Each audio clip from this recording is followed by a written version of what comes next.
Hey, what's going on, everybody? I'd like to thank you all for tuning in to the show. Got my crew with me, Darnell and Tyler. I'm Trey, and we are coming your way with the 52nd edition of the Don't Kill the Messengers podcast. First thing we're about to get into is the NBA. What we're about to talk about right now is Cavs versus Golden State. What do you guys think about the matchups they had this year? Tale of two beatdowns.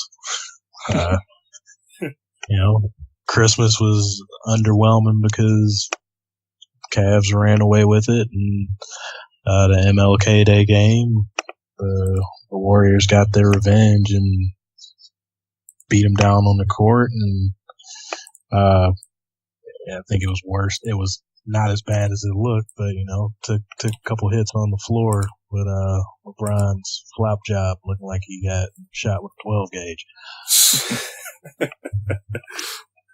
Yeah. I think at the end of the day that altercation between Green and LeBron ended up being the story, because it's game 37 of the regular season, close to game 40, and nobody really cares yet. I mean, it's interesting TV, and it's, a game you tune in to watch, but everybody expects these two teams to be in the finals again, and that's when everybody's really going to be watching and actually caring. So, I mean, even though it's a good momentum game for Golden State, I don't know that either team walks away thinking they really have an edge on the other.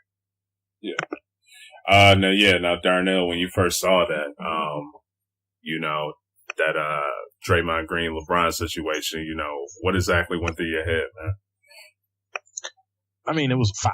It was definitely a foul. And by rule, it could be called a flagrant just because contact was made with the head in that area. But, LeBron definitely overacted. I would have gave him a tack just for how he took that foul. I mean, he basically did a pirouette and just fell and looked like he was dead. So it was like, come on, man. We've seen you run through how many people trying to foul you when you have a head of steam going to the basket, and that little swipe made you spin around and do a 360 and hit the canvas like that. No. Yeah, sometimes I think the best analogy for a LeBron foul, and I'm not saying it's every foul, because sometimes he does get hit pretty hard, but sometimes the best analogy is, it's a soccer foul where he plays it up real big and then lays on the floor for a minute, but he's okay. But LeBron knew who was coming at him. So if he knows who's coming at him, knowing it's Draymond Green, knowing he has the history, of course you're going to play it up. I mean, you could say it was a smart move by LeBron if you want, because those flagrants are going to add up, and who knows, maybe once again in the finals he'll rack up too many of them and then be suspended another game. I mean, I don't know, but LeBron knew that he was coming at him, so I think that had to play a lot of the overreaction. But like you said, Darnell, it was a foul, but yeah, I do think the reaction was a little much. Yeah. Now, a few weeks ago, the Cavaliers, they picked up Kyle Korver. It's just that he's still trying to mix with the team. But how do you think him going to Cleveland will end up helping the Cavs this year? I mean, it gives them some more of a shooting punch, which surprisingly they ended up having the edge last year in the finals, since Steph disappeared like he had the past two finals. Yeah. I think it's just giving them another shooter, so if it comes down to a game like that, they have enough firepower to go back and forth with them. Yeah, it comes down to just having another option on the floor. If it's a close game late, you need a three-pointer, because you have LeBron that can shoot threes pretty well. Kyrie shoots them fairly well. Kevin Love shoots them well, so your big three is already your most likely three-point shooters. Now you got a guy who's made a career on doing it. Kind of like how the Heat got Ray Allen. I mean, I think it's the same exact thing.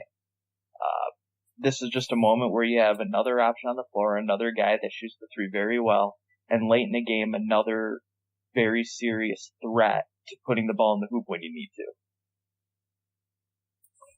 Yeah, that's a good point there, man, for sure. We won't dwell on this a lot this week, because I got some more basketball stuff we can get into next week. But anything else to add between the Cavs and Golden State? No, I would hope to see one of the. Well, I mean, that was their last matchup for a year, but hopefully, if they meet in the finals, every game's not a blowout. Yeah. Like, well, just looking at the two right now, like which one, because the split 1-1, who would you give the advantage to? Still say Golden State? I mean, as it stands right now, I think I would give the advantage to Golden State just off of the sheer amount of talent that they have. I think they have a player that's not gonna drop off at all when it comes to the finals, and I figure that's probably something that they had in mind. Clay has been pretty consistent through the regular season and playoffs, as has Draymond, at least when he's on the court, if he's not suspended for technicals or flagrants or something like that. The missing link was Steph, who kind of disappeared on us last year and the year before, but they were able to pull it out. KD has been in that situation before as well against LeBron when Oklahoma City played the Heat.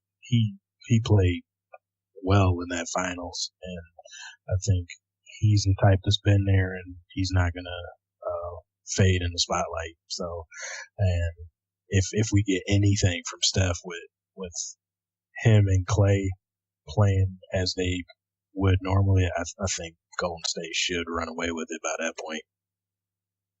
Yeah, I would agree. I'd say Golden State has the advantage, and I think I'll go with a reason that's not necessarily talked about often when it comes to Golden State, but their depth. I think their bench is once again phenomenal. One of my favorite players coming off their bench is Sean Livingston. You have a 6'7" guard that can post up, that can hit the mid-range jumper. The only thing he really doesn't do is shoot threes. He protects the ball and doesn't turn it over. But really, they can bring 3 bench guys on the floor and not miss a beat. And those guys have experience, not a lot of them, but some of them around the team last year. And I think one surprising piece for them has been JaVale McGee.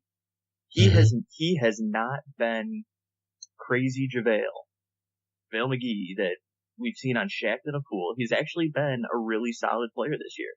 I don't know if it's the fact that someone got to him or he's just around better players and has just cleaned his act up, but he's been a real nice addition for them, especially around the rim. Yeah, he seems to fit into a role player position pretty well. He's not trying to play outside of his role. Yeah, the worst thing about him right now is his haircut. All right. Just one more that I have for you guys. Gotta ask you guys about the soon-to-be All-Star Zaza Pachulia. Hey, it's gonna happen, man. But they had a great defender, rim protector in Bogut last year. How do you think he's filled in and stepped into Bogut's role and played the center position for him? Yeah, I don't think he's as tough as Bogut is, but I do think he fills the void. They're built very similar. Both 7 foot, just big. Yeah. So the idea that he still brings an inside presence, can hit the mid-range jumper. Like I said, doesn't play the defense that Bogut did, but I don't know that they need him to play the defense that Bogut did, since they added basically another really good defender in Kevin Durant. And if they get once again back to playing Cleveland in the finals, Cleveland doesn't really have a low post threat. Kevin Love just steps on the outside, and Tristan Thompson doesn't score the ball, so they won't necessarily need him for that. They just need him to be a solid rebounder. Yeah, I mean, he's definitely not a replacement for Bogut. He's not better than Bogut by any means, but he's filled in to do what he needs to do. Like you have no business touching the ball on offense outside of catching the ball off the rim, or if you're slashing for a wide open rebound. So he doesn't demand much time with the ball, and he takes up space on defense, which, I mean, they need a big body, but I think the big factor is how much KD has stepped up his role on the defensive side. Yeah. And, you know, most people didn't expect this, but, I mean, their defensive numbers are better than they were last year with rim protector. Yeah. All right, guys. Anything else to add on the Cavs or Golden State? No. Up next, we're about to get into Carmelo Anthony. There's some news coming out about him this week. There's been rumors saying he wants to get traded, and I've also heard today that he actually wants to stay a Knick. What do you guys think about this whole Carmelo situation? I think it's typical Carmelo. He's kind of had that drama when he went to New York at first, and now we're seeing it again. I mean, he just kind of seems to find a way to make things as difficult as possible. Do I think he's a good fit in New York? Yes. Do I see that team going anywhere? No. So I guess for him, it just depends. Does he want to win or does he want the money? Because that's basically his two options right now.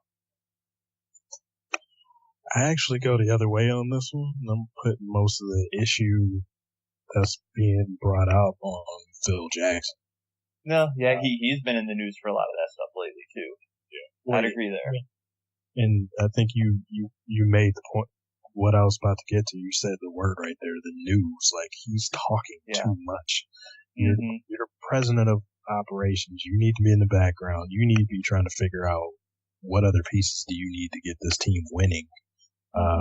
When he should be making statements, he's not. Like when Derrick Rose just all of a sudden disappeared last week.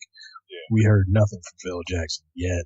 We've heard him in the news talking about how Carmelo holds the ball too long and whatever other issues, like talking through other reporters saying that Melo needs to waive his no trade clause so they can get rid of him and all this kind of stuff. I think Melo's been pretty mature this year and not going off on the team president that has outside of one good draft pick hasn't shown he's really good at his job. And and he's a part-time VP. Like, he's living in another state half the time and not in New York. So I think Melo, not saying he's perfect. He has his issues, but I think he's getting a little bit of the bad rap on this issue. I think his elder needs to be called to court a little more on this one. Phil, he got his 6 rings as a coach, but he hasn't done anything as a front office guy. Yeah, and I think I'll clear up a little what I was saying. To me, it just seems like whenever it comes time for Carmelo to make a decision, it just somehow becomes very difficult. And like I said, I don't know. I do think some of that would fall on Jackson here. Cause like I said, he goes months at a time without saying a word. And then all of a sudden in the last 4 or 5 months, multiple times we hear him speaking out and stuff that it's like, 1, it didn't need to be said, and 2, why are you even talking about it? So, is Phil Jackson a little bit of the problem here? Yeah, absolutely. But I think what I'm saying is more just along the lines of, it seems like when it comes time for Carmelo to make a decision on his career, things seem to just make a turn and get really difficult. So, I'm not saying that it's necessarily him, but it just seems to be that that's the way it happens. You guys think he can ever win a ring in New York? Or you think it'd probably be in his best interest to go somewhere else? I think he's got to go. Gotta go. If he wants, I think he's got to go. Well, I'm not sure if there's a team that's in that upper echelon that's close to winning a title that he's a fit for. So, I think he's just kind of in a tough spot as far as that goes. I mean, I don't think he's going to be the guy to get people to come play with him. Now, is this are the Knicks still his team? Because Porzingis, man, he's been doing his thing this year. I think Melo's still probably the best talent on the team. Porzingis is still young, but I mean, he's the future. He's the future of the team. Yeah. Mm-hmm. Yeah, I'd agree. All right, guys. Anything left to say for Melo? No, I think we covered it up. All right. Up next, man, we're about to get into our All-Stars. So it's getting close to All-Star Week.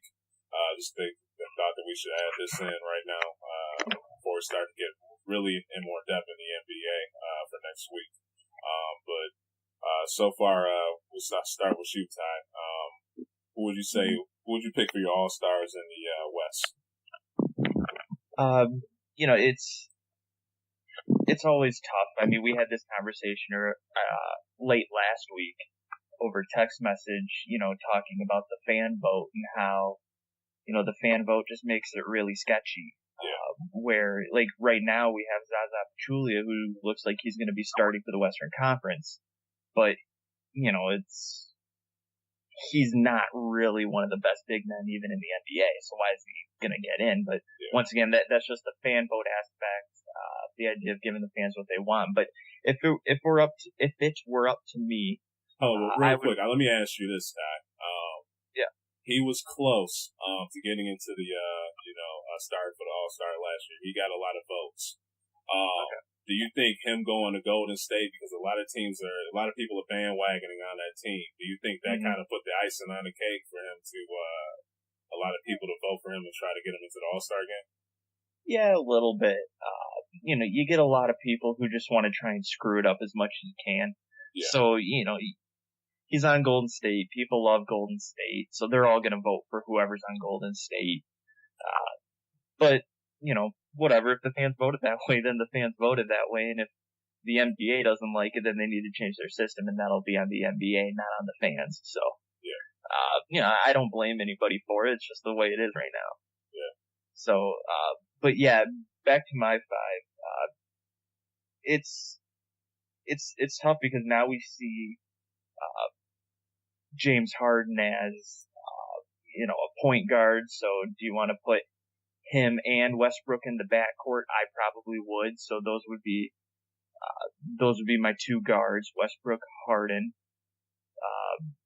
Which is tough because then I'm kicking out Curry and I'm kicking out Thompson. I mean, that's just tough. But then at the three, I'd go Durant. The four is a tough one for me. Yeah. Unless you want to move Durant up to the four and go with the 3-guard look. Then you could throw Steph in there. There's just so much you could do. But definitely my 5 would be DeMarcus Cousins. I think he's a stud, and he gets a lot of crap, but the guy can play. That's for darn sure. Yeah. So I would probably mix it up and go with a 3-guard look. Go with probably I'd throw Curry in there. Go Curry, Westbrook, Harden, Durant, and Cousins. I'd roll with that. Okay. Yeah, for the West. Yeah, what about you, Darnell? I was going to say, for the West, I would probably go with Westbrook and Harden for my guards. Katie and Kawhi for my forwards. And then be basically a coin flip between Davis and Cousins for that 5th spot, but I would probably lean Cousins. All right. Yeah, I got the same as you, Darnell. So, yeah, basically, Russ, Harden, Kawhi, KD, and Boogie. So, yeah. So, none of us showing love to Zaza, huh? he could come off the bench for all I care. Yeah. I just don't think he deserves a start. So. Yeah. Did you, no, you had to go for a second, Darnell. Did you, hear what I had to ask Tyler about, Zaza going to, Golden State and that possibly being, basically the icing on the cake for him to become an all-star since he was close to getting it, the year before? I mean, that probably helped put him over the edge being with a team that has a more of a rabid fan base. But I mean, just opening up the voting to fans. If there's a player from another country that basically is their national athlete. So, we saw it with Yao Ming for years. Yeah, but when he was like retired, he got voted in. Yeah. So it's crazy stuff, man. They definitely need to do something about the voting though to make it more better for the players, because there's a lot of players out there, man, that be busting their tail off, and they getting screwed over sometimes by the fans. So, all right, guys, what about the East? Well, I think the East is, in my opinion, even a little tougher for me to sort out. I would go with,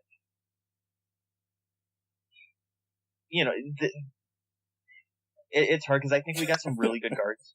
Yeah, we got some really good guards in the East this year. Yeah. I mean, Kyrie's having a good year. Isaiah Thomas is having a good year. Kyle Lowry's having another good year. But here I would probably, if it were up to me, I'd go Isaiah Thomas at the point with DeMar DeRozan at the 2. I'd probably go Giannis, however you want to say it, at the 3, throw LeBron at the 4, or flip those. And, the 5. I went Whiteside. Yeah, he's been hurt though. Yeah. Which makes it tough for me. I mean, if I wanted to put somebody there. I mean, only because he just puts up monster numbers when he's in. Yeah, I mean, I don't have a problem with Whiteside being there, but. What about Drummond, yeah, man? So, you repping the D? Yeah, I mean, I don't know that Drummond would deserve the start. Yeah. I mean, he's good, don't get me wrong. Hasn't been as consistent as last year, so yeah, I mean, I'd be alright with Whiteside.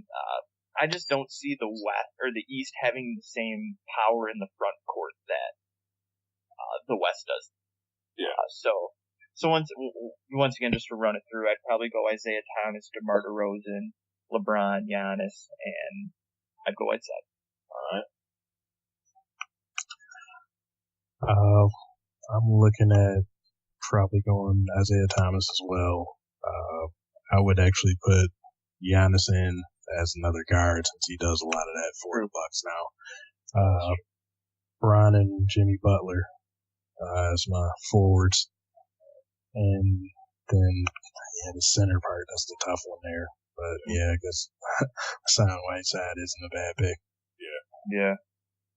Hey, man, since this fan voting, I'm going to go point guard, my man Rondo. Oh, God. Are you going to vote for Reggie Miller to get in? No, man, I was just playing, but man, it sucks to see what he's been going through this year. I'm missing him in the All-Star game, and I want to see him back in there, but I was looking. It's tough. But me, I'll go Lowry, DeRozan, LeBron, Antetokounmpo, and then Whiteside. But all right, guys. Any other things we'd like to add for the NBA before we move on to the NFL?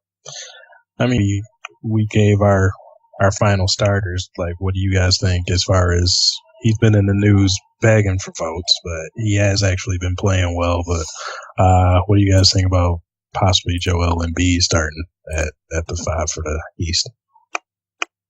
Well, he's averaging 19 and 7, closer to 20 and closer to 8.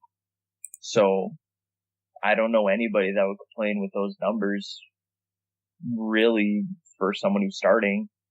Very, very few guys out there can average a triple-double. Or a double-double, triple-double. Maybe further down the road. So. Yeah, that's asking a lot. But, I mean, not too many guys out there average a double-double. So he's close to it, so he's right in there with everybody else. So if he were to get a nod, I wouldn't be upset. Yeah, that's, he's been putting up great numbers, man, especially, since that injury. Nobody, at least the people that I know, did not expect him to be balling like he's been this year. So, great story for him to come into the league and do damage. But, I wouldn't mind if he was to get the starting gig, but he's definitely been showing it, but hopefully he wouldn't let it get to his head because, this is basically pretty much his rookie season. That'd be a great honor for him. You probably wouldn't want that to get to his head and then, let him be feeling himself too much, but that's good for him for sure. Do y'all think he should at least get a reserve spot? Yeah, for sure. Yeah. There's not enough good centers in the East for him not to. Yeah. So definitely, I definitely would not have a problem with that at all. So, but all right, guys. Anything else to add? No. All right, we're about to get into the NFL. First thing we're about to talk about is our thoughts on last week's games. First one we're about to get into is Houston versus the Patriots. How did you guys feel about that game? It was actually a decent contest for a while. Houston hung around. Osweiler turned into the Osweiler we thought he was. But ultimately, I think we got what we expected. A decent outing from the Houston defense. They kept him in it for a while, but that offense just isn't enough to take advantage of a good defense. So the Patriots took over. Deion Lewis had a great game. 3 touchdowns in 3 different ways, rushing, receiving, and a kick.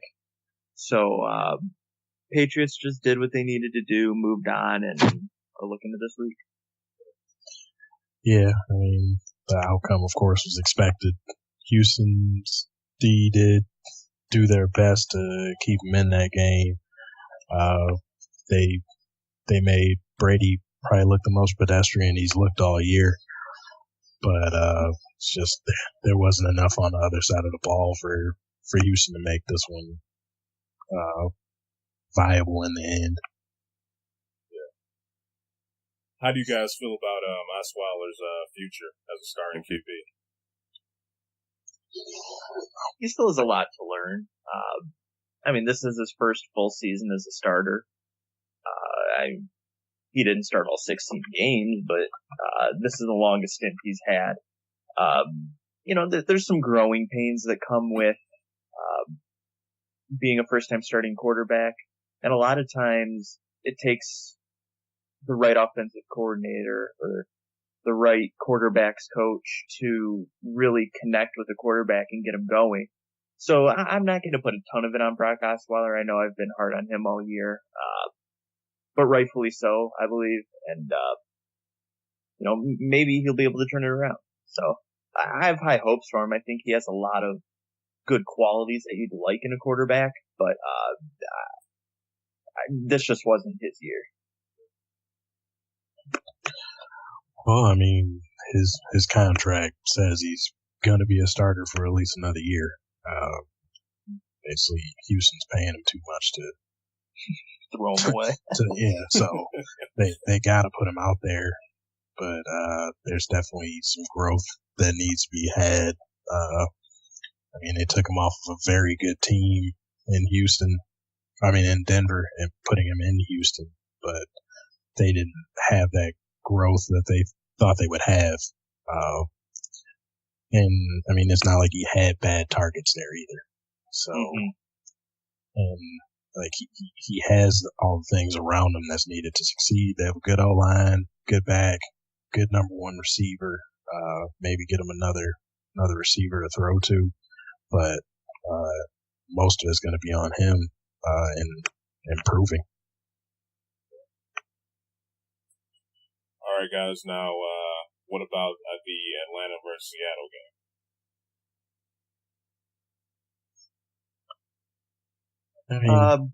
Go ahead. No, go ahead. I was going to say, just another one where, it was an uneasy pick going to our picks, but I just thought Atlanta had a little too much firepower for them, especially with the injuries that Seattle has on defense, where they just weren't going to be able to keep that offense from getting in the end zone a lot, and Seattle's not built for shootouts, so it went that way. Yeah, I was gonna start by saying I'm a little disappointed because I really wanted to pick Atlanta, but I didn't. At the end of the day, Matt Ryan's having an MVP year. He's utilizing all of his receiving targets. He's getting one of the better duos in the backfield in the NFL right now. So a lot of things are just falling their way. Their defense is stepping up at the right time this year. Really from about week 14 on, that this defense looks like an elite defense. So, just things are clicking right now with Atlanta. Like you said, Seattle is built more for a close game, low scoring. This Richardson guy's come out of nowhere, made some huge catches for them, but just the idea that Russell Wilson he's not a guy that you're going to just sling the ball down the field and make up 14 points in 2 or 3 possessions. That's just not their game. That's not how Seattle rolls. Their defense started getting real banged up. And you could just see them getting tired toward the end of the game. They didn't seem to be subbing a lot on defense, mainly because they didn't have the subs. So it was just time for them to lose. You kind of saw it coming once Atlanta made a few scores, started rolling, gaining the confidence. You just kind of saw Seattle slow down, and really made me wish I picked Atlanta. You're still ahead, Ty, so we'll get to that a little later. But what did you guys think about the news about Seattle talking about Richard Sherman's MCL injury? He's supposedly had quite a while. I think he has at least 8 games during the regular season. So he's had an MCL injury for a minute. That's what they were saying. I mean, it's news and just learning about it, but I don't think it affected the outcome of that game. Like, I think their most important defender was the one that wasn't on the field. Yeah, that's Earl Thomas. And for a game like that where you're dealing with a potent passing attack, if you have an elite safety, you need him out there, and they didn't have him, and it showed. Maybe the game's a little closer. They get a couple better stops if his MCL's at 100%, but I mean that wasn't the reason they lost, because Richard Sherman had a hurt knee. Okay. Yeah, I would agree. Especially in football, one player doesn't make the ultimate difference unless it's your quarterback. Like I said, it wasn't just Richard Sherman getting hurt out there. That whole defense was banged up. I think we saw Michael Bennett go down a couple of times. Forgot who the other corner is, but I think he went down one time as well. So it was just everybody getting banged up. It's late in the year. You've played 17 games. Everybody's hurt at this point, so little nagging injuries are acting up. Small injuries turn into something bigger because, you're already hitting spots that are bruised, spots that are sprained. It's not just him getting hurt out there. So it's just that time of the year. And like Darnell said, that Atlanta offense was finding absolutely everybody to give the ball to. So even if they weren't giving it to whoever Sherman was on, it was going to somebody else. Do you guys think that this Seattle defense is starting to go downhill now? Because with the Earl Thomas injury, then you have Sherman. He had his little MCL injury. Some people may believe that he hasn't been playing like he was a couple years ago or whatever. Do you think this defense is just starting to go downhill now, or what? I don't know that they're starting to go downhill, but I don't think they're as feared as they once were. Yeah, I wouldn't go that far either, saying that they're going downhill. I think they're showing some effects of having to be on the field more than they usually would, just because Seattle's offense had a lot of growing pains himself this year. Russell Wilson had a slow start to the year, and I mean, they may do, but that offensive line is garbage that they have. So, So I think just some of the effects of that just went on through the year.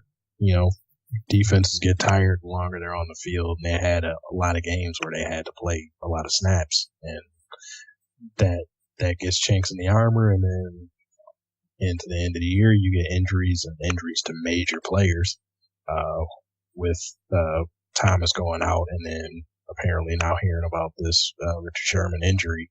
I think if they just shore up some things, I mean, hopefully, I know Earl Thomas was talking about possibly calling it a career, but if he does come back and he's himself, and their front office makes some correct moves to help out on the other side of the ball to be able to extend some drives, I think the Legion of Boom is back being scary. Yeah. Mm-hmm. All right. Just your quick thoughts on this. Just was wondering, who would you guys would rather have as your cornerback? Sherman in his prime, or when Revis Island was popping, Darrelle Revis? I think I go Revis in his prime. All right. Yeah, I would agree. Mainly because I feel like Seattle has more of that scheme going on where you stay on your side of the field. You only cover the outside, where Revis, he was all over that field, left, right. If the guy he's on is in the slot, he's in the slot. So. All right, no problem with that. Next thing we're about to get into is Pitt versus Kansas City. What did you guys think about this game? Very weird game. Yeah. You know, the winner of the game kicks nothing but field goals. Yeah. Kansas City has to feel bad about that, but I mean, that was just part of where I went with that one. Just can't trust old Alex Smith. Like, if you have a quarterback that can't beat a team that can't get into the end zone, you have a problem. And he did throw a touchdown pass, but it's just, you have to be able to attack a team like that. When you have an offense like Pittsburgh's that's struggling, where they're not getting six, you have to be able to capitalize. And Kansas City didn't, and now they're taking that vacay. Yeah. You know, I had the right assessment of Le'Veon Bell's gonna show his stuff here, but he never put it in the end zone, and I was a little surprised by that. I felt like Pittsburgh was in a lot of really good positions to score. They hit the red zone multiple times, and just couldn't put it in, but this is why you pay your kicker too. So, when Smith threw that touchdown, I thought, Kansas City could roll, because they had a good enough defense. They're at home, but ultimately they didn't, and they showed a lot of inconsistency on offense. Travis Kelce was getting really mad out there and shoving guys after the play.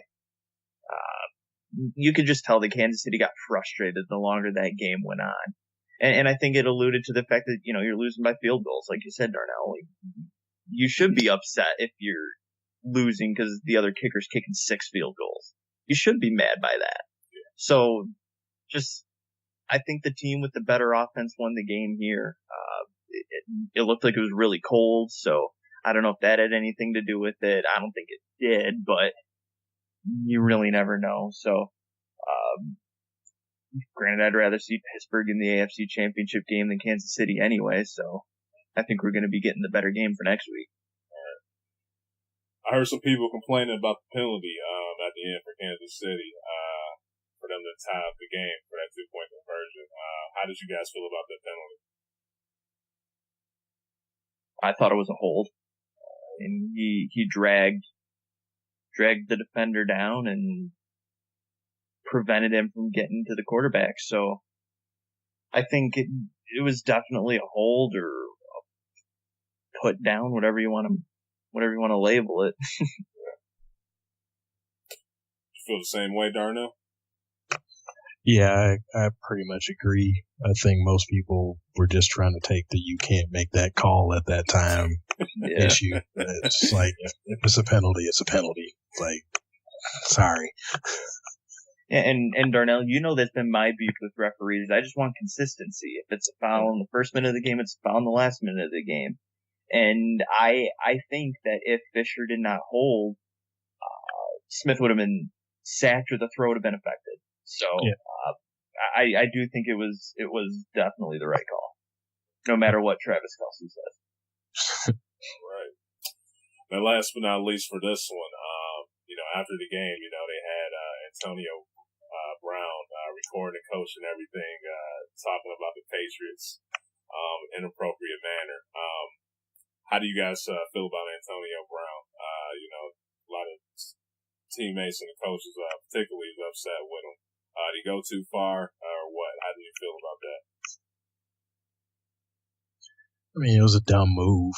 Like, we know how secretive NFL teams are, and you are Facebook living yourself while your coach is talking and trying to get the team riled up. Like, I know he was happy about the win and was, it's that day and age where you have to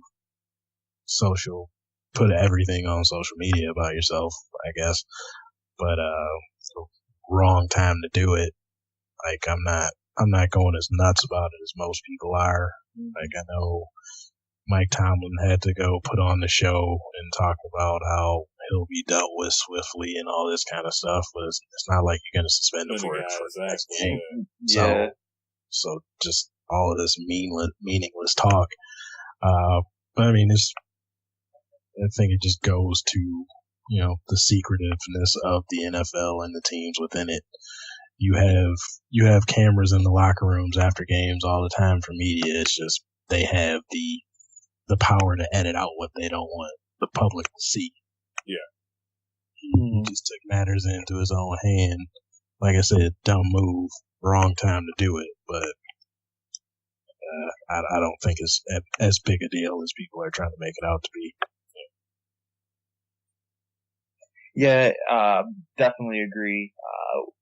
I kind of leave the whole situation alone once you find out, and a lot of people don't know it, but once you find out that it's against league policy to do that, it's kind of where I leave the situation alone. It's like, all right, he violates team policy, violates NFL policy, fine him and be done with it. Like, it's not, I understand what got put on the video, what was heard on the video is why it's a big deal. Yeah. Because, I mean, call it what you want, a pep talk, or, just how you talk about what's coming next. I mean, I don't really know how you want to word what Tomlin was saying, but it's just the idea that should be between the coach and the team, and then that should be it. So, like Darnell said, just a bad move, but I don't think we need to make a ton out of it. All right. Speaking of Darnell, up next we're about to talk about them Cowboys versus the Green Bay Packers, man. That was an awesome game. At first I thought, it was going to be horrible. This is how it started, man. But Cowboys, they rallied together. I thought they were going to pull it off. They had the momentum going. But Aaron Rodgers, man, he's that man. How do you guys feel about that game? I mean, best game of the playoffs so far. Anybody can argue that. But yeah, I mean, it was a fun one to watch. Of course, I wish the other team would have won, but we had early. Dak Prescott looked like a rookie, but he got things together, and the defense tried to play it a little bit better in the fourth quarter. And I mean, we came back to trading last-second drives, and it's one of those games where I don't think you can throw blame on anybody. It's just it was a good game that somebody had to lose. Yeah, you wouldn't even there's not nobody, because they started off slow for that first half. There's not even a person looking at that first half that you were just okay, this person needs to step up more or anything, or what? I mean, of course, you wish things go better. You wish that they would have had some better drives early so they wouldn't have to dig themselves out of a hole. Yeah. But, they're coming in. I mean, he hasn't played like it, but you had a rookie quarterback. Yeah, you had a rookie running back, so had to get used to the situation he was in. Once he did and he stepped up, he started picking the Packers defense apart, just like Rodgers was picking theirs apart. And I mean, when it comes down to basically a amazing catch along the sideline and an amazing throw, and that's how you set up the losing field goal. I can't really throw much on any certain player. Yeah, I bet that reception had to hurt, man. That was I was hoping he was out of bounds. So, but they showed the first replay. I was like, okay, game over. Yeah, and I'll agree with Darnell. I mean, I don't think you can ask to be in a better situation than, a minute to go and you're, kicking a field goal tied up, or 30 seconds or whatever it was, and you're tying the game up. I think if that game got into overtime, it was really anybody's game.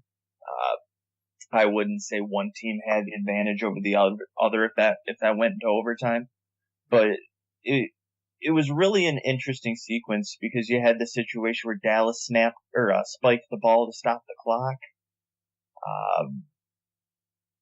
which a lot of people looked back and started questioning that big time, especially once you lose. You look at every little nuance. I know how that is.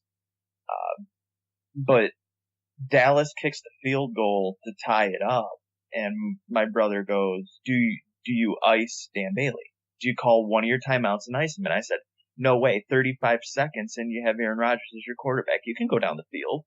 And he's like, all right, good point. So it gets to 3rd and 20, and I'm thinking, I think Dallas is going to get this to overtime. Like, I really do. And then I don't know what they're going to end up calling that play, but it's going to get some sort of a name because it seems like every big play gets a name these days. So I don't know. Aaron Rodgers does what Aaron Rodgers does, and Mason Crosby hits 2 of the biggest field goals of his career in the 4th.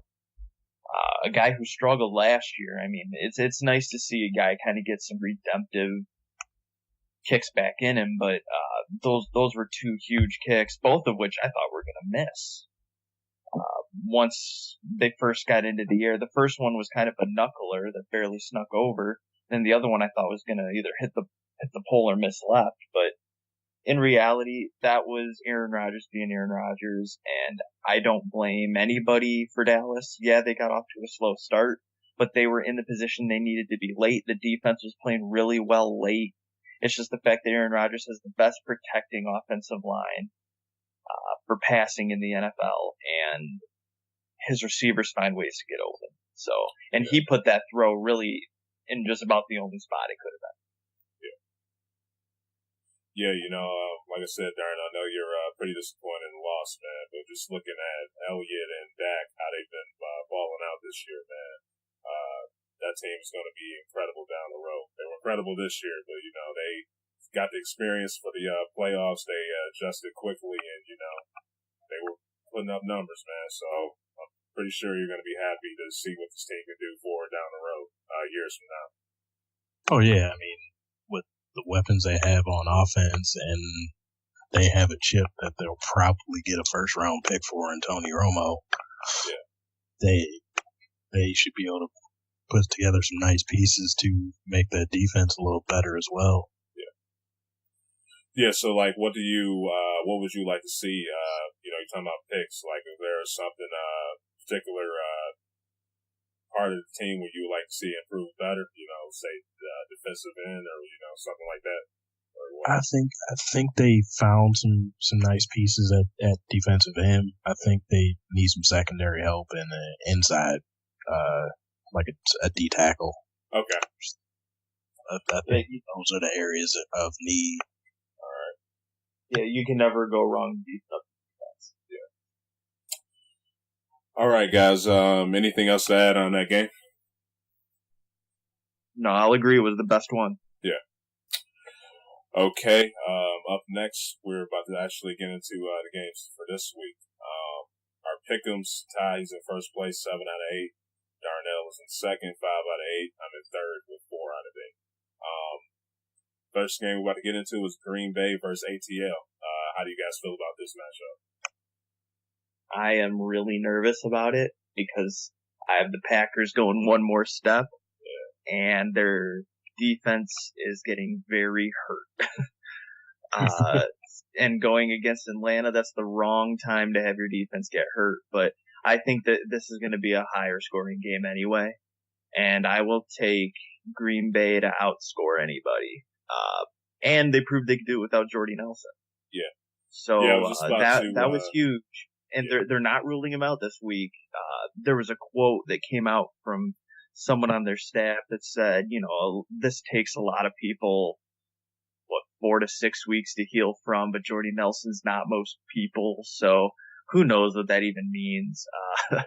Is it just a mind game that they're trying to play? Have you prepare for him and throw a curveball or something like that? I don't know, but I'm gonna stick with the red hot Aaron Rodgers. To do one more. Yeah, I mean, I wish we had like a shootout drop on this one because this game is going to be just points being scored like crazy. We might get like a 40-something game here. It's possible. Yeah, because I think just the Packers' defense is pretty porous and Aaron Rodgers can shred basically any defenses if he has enough time. But I'm rolling with the Packers too. This has just been a ridiculous run that Rodgers called out for himself, and I think he continues the streak. And I'll go back to what I said last week. It's hard to keep trusting Atlanta not to mess it up just because of their history as a franchise. And I think this is the time where they mess it up. So I'm rolling with Green Bay here too. Yeah, I believe Green Bay is going to pull this one off, but I'm going to be pulling for Atlanta. I just hope that, this is what you kind of just said, Darnell, they just pull it around. But yeah, I do think Green Bay, just with the streak that they're on right now, they should be able to pull this one off. So, but yeah, I'm going to go with Green Bay on this one, but I'm hoping for ATL. Up next, we have New England versus Pittsburgh. Well, I know Trey's going to have the same pick as me at least. Darnell won't, because of our picks. So, give me New England. Dion Lewis had his best game of the year. It took him a few weeks to get back from an injury, but I think this gets him going. It's always nice when you can get a couple running backs going. I don't think you need to get LeGarrette Blount going. He kind of is just a bruiser back, runs it up the middle.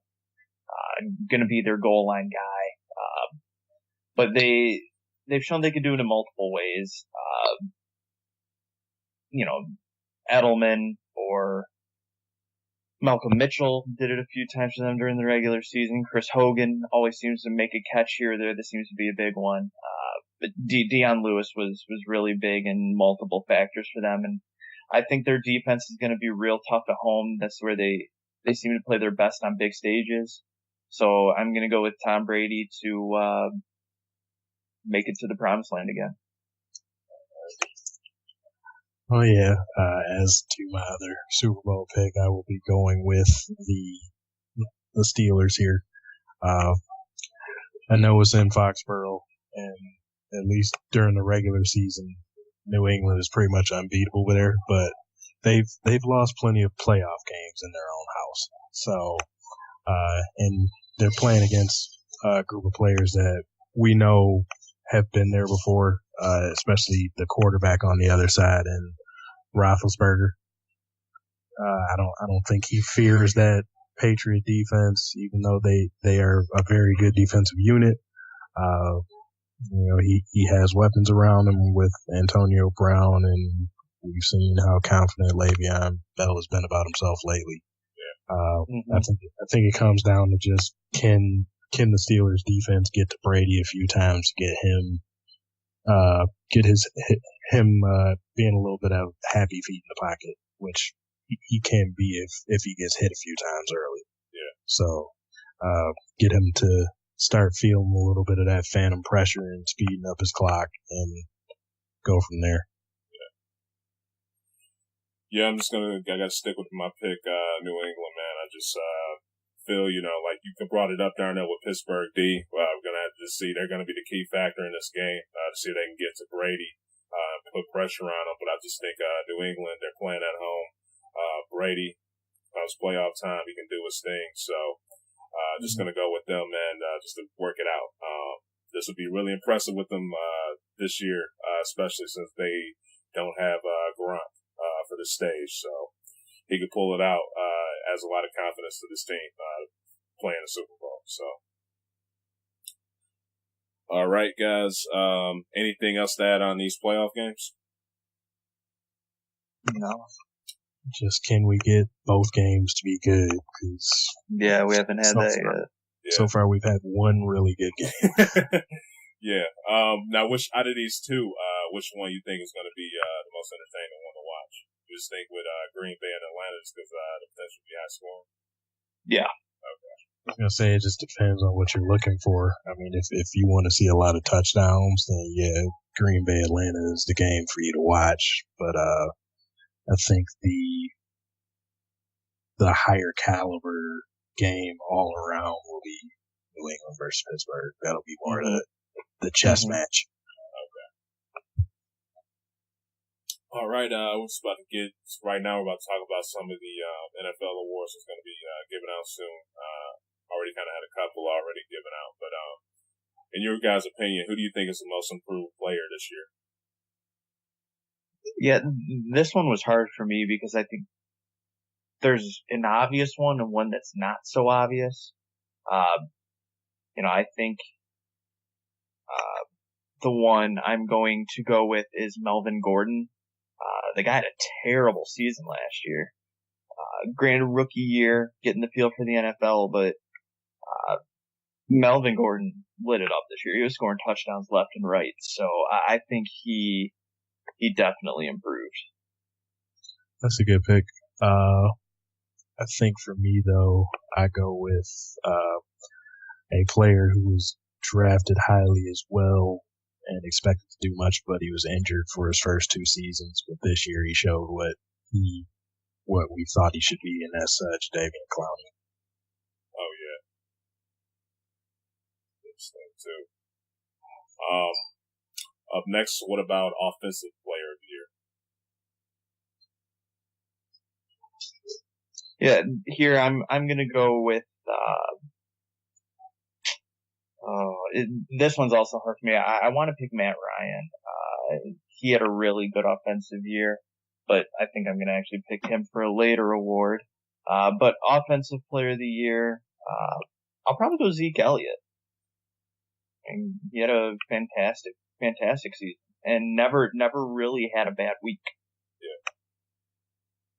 Very true. As a rookie, he went off and had a great year. But I think for my offensive player of the year, I go with Le'Veon Bell, just because he seemed to do everything once he got back on the field. I think I'm giving him a little bit of what Brady was getting this year from people, even for missing games. Just the numbers he put up have been amazing for this season. Yeah. All right. What about defensive player of the year?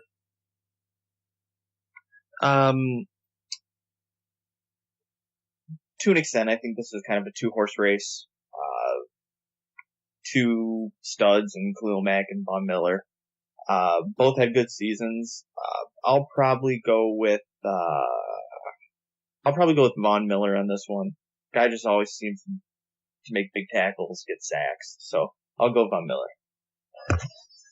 And I'm going to go with the other. I think Khalil Mack, especially playing on I think he was just such a big piece for that defense. If you take him off, I think you get a totally different look and a very bad defense because of what he was able to do for him. Yeah. Okay. Now, which team shocked you guys the most this year? The Dallas Cowboys. I don't think anybody would have expected the regular season they had with a rookie quarterback and a rookie running back. I think a lot of people expected Zeke to do well. I don't think anybody expected Dak to do half of what he did. So definitely going with the Dallas Cowboys. I would probably lean that way too, but just to give some difference of opinion in here, I will go with Atlanta. Usually you expect them to do pretty well and then fall off a cliff by the end of the year, but they've kept it going, and they've had they're in the NFC Championship game. Yeah. Rookie of the year. This is basically a duel between Zeke and Dak. Yeah, I would imagine. Yeah. And I would give it to Zeke. Yeah, this is where I throw Zeke out. I think just the numbers he put up as a first year running back were amazing. Dak had a great year as well, won a lot of games, but I think just off the sheer numbers and comparison to history, I think you got to go with Zeke for the year. All right.